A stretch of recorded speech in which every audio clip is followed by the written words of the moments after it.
सणासुदीसाठी स्वराज्य कलेक्शन ढालगावचा अनमोल नजराणा। स्वराज्य महोत्सव 2025 झाला सुरू। आपल्या आवडीच्या प्रत्येक खरेदीसोबत आहे आकर्षक गिफ्टची बरसा। रुपये 1499 च्या खरेदीवर हमखास गिफ्ट, 2999 च्या खरेदीवर आकर्षक गिफ्ट, रुपये 4999 च्या खरेदीवर ब्रँडेड चटई, रुपये 6999 च्या खरेदीवर लेडीज पर्स, रुपये 9999 च्या खरेदीवर सिंगल ब्लँकेट, रुपये 12999 च्या खरेदीवर डबल ब्लँकेट, रुपये 14999 च्या खरेदीवर आकर्षक साडी आणि रुपये 19999 च्या खरेदीवर चक्क पैठणी। तेव्हा आजच भेट द्या स्वराज्य कलेक्शन, वीज बोर्ड जवळ, ढालेवाडी रोड, ढालगाव इथं। ऑफर फक्त 2 नोव्हेंबर 2025 पर्यंत। नमस्कार, स्वराज्य मराठीमध्ये आपले स्वागत। पाहूया सविस्तर बातमी। तरी लगेच निवडणूक आयोगाने आज प्रेस घेऊन निवडणुका घेण्यासंदर्भात सूचना आणि आचारसंहिता सुद्धा जाहीर। एवढी घाई आणि गडबड कशासाठी? नाही, 2 दिवसात केल्या हरकत नाही। राज ठाकरे यांनी ढिगभर दुबार मतांची यादी सादर केली, अनेक उदाहरणं वेगळ्या वक्त्यांनी दिली। आमच्याकडे माहिती काढली तर मतदार याद्यांमध्ये पत्ते चुकलेले किंवा पत्त्याबरोबर नावं चुकलेली, दुबार नावं, या सगळ्यांची संख्या कोटीपेक्षा जास्त आहे। आम्ही एक्झॅक्ट जर नावं जाहीर केली आणि तपशील जाहीर केला तर मतदाराचा जो पत्ता आहे, घर क्रमांक, तिथं डॅश आहे, कॉमा आहे, शून्य आहे, आणि पत्ता नाही आहे, पत्ता चुकीचा आहे, अशी लाखो उदाहरणं आहेत।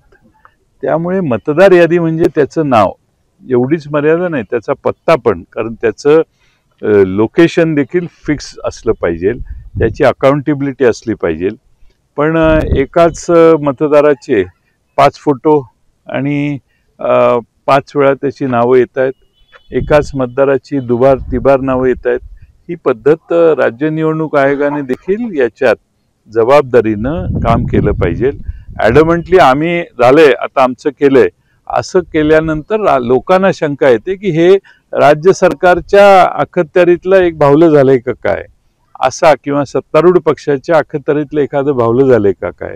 आमचा विरोध, आमचं आंदोलन हे निवडणूक आयोगाच्या विरोधी आहे, भारतीय जनता पक्षाविरोधी नाही आहे, पण उत्तर मात्र भारतीय जनता पक्ष देते। हाही एक आश्चर्य आहे। म्हणजे निवडणूक आयोग आणि भारतीय जनता पक्ष याच्यात जरा तरी अंतर ठेवा। एवढीच, मी काही सगळ्या विरोधी पक्षांच्या वतीनं बोलत नाही, पण मी एक या संदर्भात काम केलेला कार्यकर्ता आहे, मला माहिती आहे प्रत्येक मतदारसंघात काय आहे। आम्ही राज्य निवडणूक आयोग किंवा केंद्रीय निवडणूक आयोगाच्या बद्दल प्रचंड गैरसमज होऊ नयेत म्हणून आमच्याकडची बरीच माहिती आम्ही दिलेली नाही, आणि त्यामुळं 1 कोटीपेक्षा जास्त चुका मतदार यादीच्या नावात असतील तर असली मतदार यादी काय महाराष्ट्राच्या जनतेला न्याय देणार?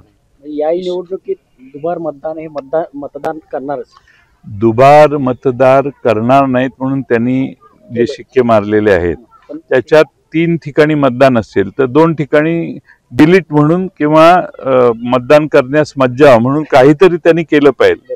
पण ते बोलताना त्यांच्या ह्याच्यात मला एवढा कॉन्फिडन्स दिसत नव्हता। आणि एका मतदारसंघात दुबार आणि एका शहरात दुबार हा भागही आहे। हे नगरपालिकांच्या निवडणुका आहेत, मग जिल्हा परिषदेच्या आहेत।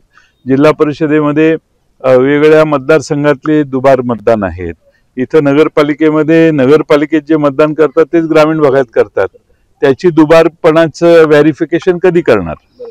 काही त्याच्यात फारसं 2 नाव असलेली डावं डबल स्टारनं चिन्हांकित करणार आणि त्या डबल स्टार असणाऱ्या मतदारास अन्यत्र मतदार करणार नसल्याची हमी त्याला द्यावी लागणार। त्यांनी जी दुबार नावं काढलेली आहेत त्याच्यापेक्षा आणखीन आम्ही दुबार नावं काढलेली आहेत।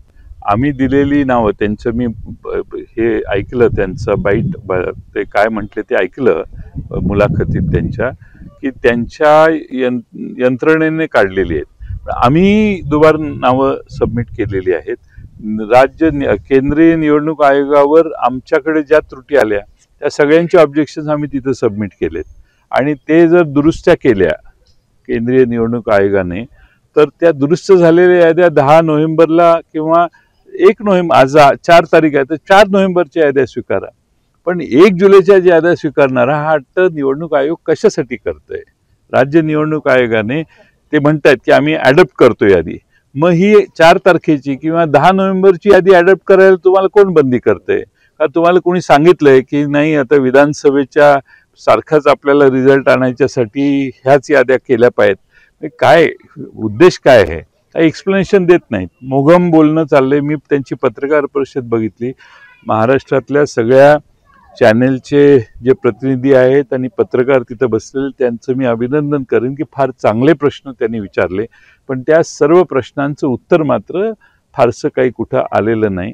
अजूनही आमची राज्य निवडणूक आयोगाला विनंती आहे की त्यांनी 4 नोव्हेंबरचा बेस स्वीकारावा, 10 नोव्हेंबरचा बेस स्वीकारावा आणि जे ऑब्जेक्शन्स त्या ऑनलाईनमध्ये आलेले आहेत त्यांच्या पडताळणी करून खरे खोटेपणा करून त्या निवडणूक याद्या फायनल कराव्या. स्वराज्य मराठी, बातमी नाही जबाबदारी. चॅनलला लाईक करा, शेअर करा आणि सबस्क्राईब करा.